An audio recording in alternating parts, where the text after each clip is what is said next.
Amahoro y'Imana abane namwe mwese inshuti zacu musanzwe mukurikirana kino kiganiro.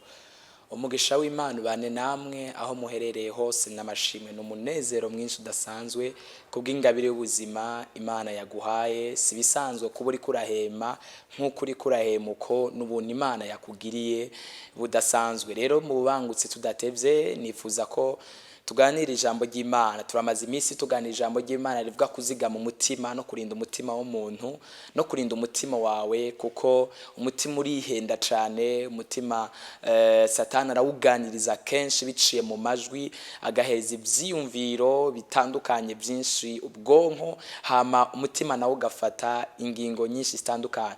Nagomba tuganire ku ijambo ariko mbere ko duhagara ku ijambo nagomba tubanze dusome ijambo ry'Imana riri muri Samweli wa mbere nyene, ni naryo tumaze ku iminsi dusoma igice cyaho cya 37.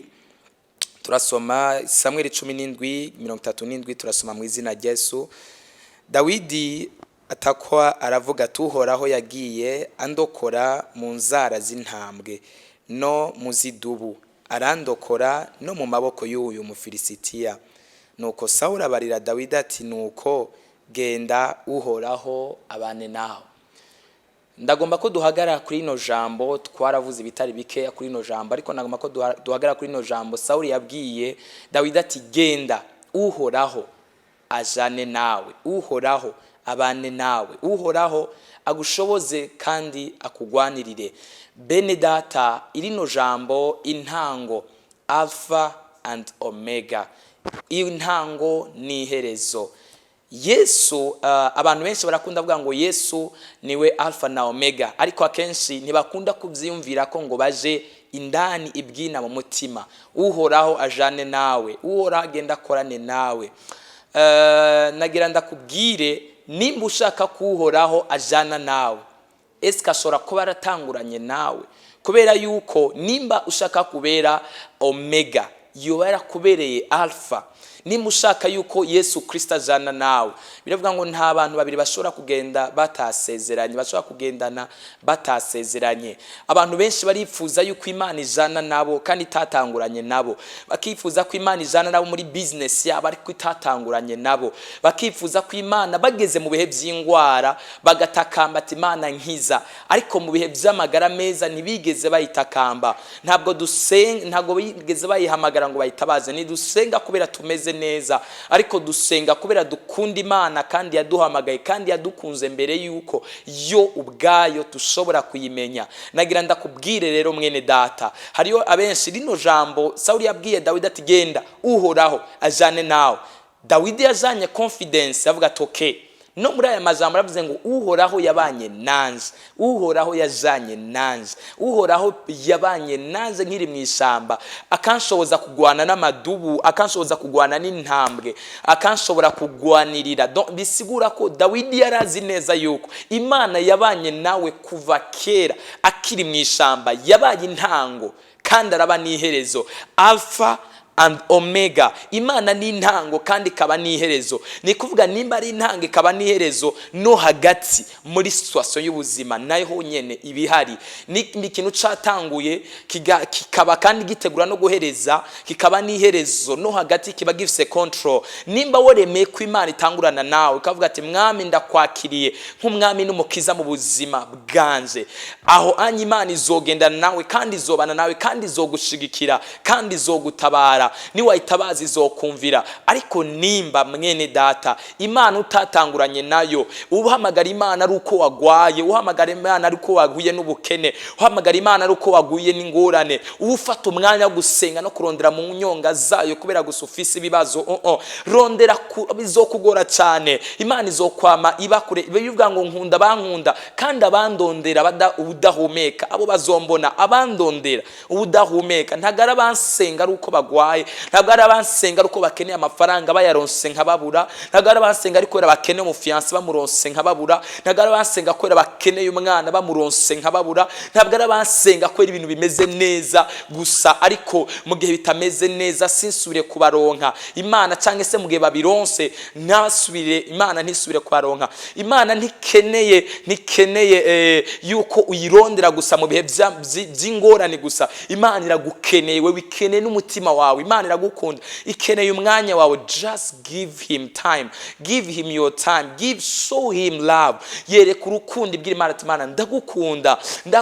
Wereka urukundo, uri mu rukundo n'Imana, uyirondere mu bihe byiza, uyirondere mu bihe bibi, uyirondere mu bihe by'ingorane. Imana nayo izobona yuko mukundana, kubera yuko bene data abantu benshi barakunda ko Imana ibana nabo, ijana nabo, ikorana nabo ibidasanzwe, ikorana nabo ibihambaye. Mu gihe nabo batayirondera bakipfuza iby'abandi, bakabona umuntu ateye intambwe mu buryo bw'imhema akoreshwa n'Imana mu rugero rudasanzwe, cyangwa se yuzuye amavuta mu rugero rudasanzwe, cyangwa se yarateye imbere mu buryo bw'ibigaragara, nawe akifuza kubisimbiramwo, ariko akifuza kurengana process cyangwa se ingingo ngendegwako, intambuko runaka yagiye acamwo agendera ko kugira ngo ashobore kugera kuri urwo rugero. Imana ntabwo izotangurana, ntabwo izoherezanya nawe mu gihe itatanguranye nawe. Ntabwo ikintu gishobora guhereza kitatanguye, ifoko gitangura hama kigira iherezo runaka kirangirizamwo. Ntabwo uzovuga ngo Imana izoguhereza iherezo ryiza mu gihe utatanguranye nayo. Utegerezwa kuyitanga. Nimba bene data utari bwatangurane cyangwa utari bwafata ingingo, ntihararengerana n'ubu nyene. Imana ifise urukundo rwinshi rwagutse ku buzima bw'umuntu. N'ubu wovuga ati Mwami ndakwakiriye, mbere umwami nk'umukiza mu buzima bwanje, nkoresha mba hafi, ngwanirira, ndashaka ubuzima bwanje ubuganze, ndarambiye ubuzima bw'icyaha. Hari abantu benshi bakunda ko Imana ivugana nabo, arabasambanya, arabanyabyaha, arabanyabyaha ku rugero ruteye ubwoba, bashaka ko Imana ibagenderera nabo batayigendera, bashaka ko Imana ivugana nabo itumva ijwi ryabo, kuko ibyaha byabo byazibiye ijwi ryabo kugera ku Mana. Imana ikweze cyane kandi gutunganye, hama urondere mu nyonga z'Imana, hama urondere mu bwiza bwawe. Nturondere Imana kubera gusa ukenye, nturondere Imana kubera gusa ufise ibibazo, nturondere Imana kubera gusa ushonje, nturondere Imana kubera gusa bimeze neza cyangwa bita Imana uyigira ubuzima, uyirondere udahumeka, uyikunde, nayo izokwiyereka. Biravuga ngo niwatinya kumvuga kumpamya imbere y'abana b'abantu, imbere y'abantu, nanze nzotinya kukwemeza no kuguhamya imbere y'intebe y'Uhoraho, imbere y'intebe ya data. Nagira ndakubwire bene data, nagira ndakubwire mwene data, Imana rino jambo Sawuli yabwiye Dawidi ati genda Uhoraho abane nawe. Dawidi Imana ntiyari kubana nawe mu gihe itatanguranye nawe ngo abane nawe, ngo ibane nayo ikorane nawe, kandi yataza kuba yarabonye iby'Imana yakoranye nawe, ntabwo yari kwizera neza kuko 100% kwiza kubana nawe. Nta na confidence yari kuronka ishobora kumwemeza ko Imana kwiza kubana nawe mu gihe abandi bari batinye banyegeje, kandi nabo bari bizeye ko basenga Imana, ariko bakaba binyegeje, bari mu ishamba, bari mu myobo, bari mu misozi binyegeje. Ariko wewe kubera yarazi ko Imana yatanguranye nawe, havuga tuko biri kose yatanguranye nanje iraza guherezanya nanje, yatanguranye nanje nizo nsigaje nyene, nizo ntaje nyene. Ni watangurana n'Imana mu bihe by'ubunyerere, ntizogutiga wenyine. Mu bihe by'izuba ryinshi izokubera umutaka, mu bihe by'imvura nyinshi izokubera umutaka, izokubera igitutu, mu bihe by'inzara izokubera ibyo kujya, mu bihe by'inyota izokubera amazi, mu bihe by'umunezero izokubera amahoro, mu bihe by'insinzi izokubera igitsibo. Yes, just begin with the Lord, hama winginga Imana nayo kuzojana nawe no guherezanya nayo no kuzoguhereza iherezo ryiza. Ntabwo uzoronka iherezo ryiza zo kujyo kuzoja mu ijuru mu gihe utatanguranye nayo ngo nayigira ubuhungiro. Ntabwo Yesu yavuze ngo ni jewe nzira y'ukuri n'ubugingo, nta uzoja kwa Yesu, nta uzoja ku Mana ntamujanye. Bisigura ngo utegerezwa kubana n'Imana, ugatangurana nayo, ukazoherezanya nayo kugira ngo uzobane nayo. Reka ndagusengere winginga Imana mu maproje yawe, utanguze Yesu mu migambi yawe, utanguze Yesu mu muryango wawe, utanguze Yesu muri famille yawe. Imana uyigiri ya mbere mu byawe byose, uyigiri ya mbere. nimba wari utanguye kudendebukirwa naho subira renew, subira usiburure kandi subira kandi ugarura imigendanire yawe mishasha n'Imana. Imana uyiragize byose, Imana uyiragize byose mu rugo rwawe uyiragize. Hari abantu benshi badatanguza Imana mu kazi ariko kanse bakabona kuyibuka. Hari abantu benshi badatanguza Imana muri relation ariko relation itanguye gukolapsinga yanse bagatangura gutakambira Imana. Hari abantu benshi badatanguza Imana mu migambi yayo ariko bitanguye gupfa bagatangura kuyitakambira. Hari abantu benshi badatanguza Imana mu ruvyaro rwabo ariko rubananiye bagatangura kuyitakambira. No, you don't have to do that. Tanguza Imana muri byose. Hamuzoyibwira ati Imana ca kindi wampaye raba ngiki kuntu kimeze. Niko byabaye kuri wa mudamu, yaravuze ati umukozi w'Imana niwe yansenge ndaronka uruvyaro, rero ko yapfuye niwe aza gusubira kandi kumusengera azuke kubera yaraziyo yavuye. Rero mu gihe uzi hano iyo ikintu iyo cavuye n'Imana kari yagikoze kandi yaratanguranye nawe,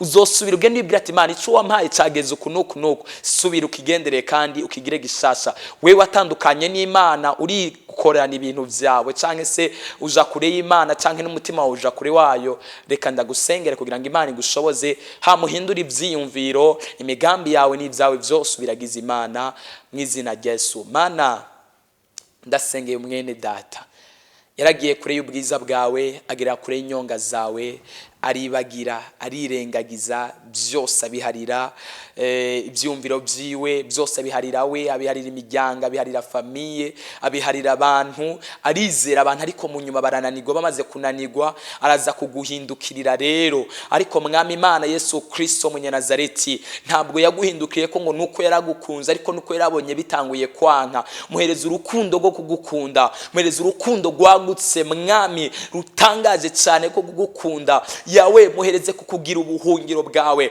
muhereze kuba muri wewe nawe abe muri wewe mu izina ryawe Yesu Kristo. Kintu cyose cyamushira kure y'ubwiza bwawe gihagarare, umuhe kugororoka no gutungana gose kwa masaha arengana ubuntu n'imbabazi n'amahoro bibonekeho mu izina ryawe Yesu Kristo. Amen. Mwami Yesu abahezagire cyane. Ku mazina nitwa Nitezwera Justin, dukunda kubana muri buno butumwa. Mubandanye gufyonda like na commentaire na share musangiza n'abandi buno butumwa bwiza. Umwami Yesu abahezagire cyane.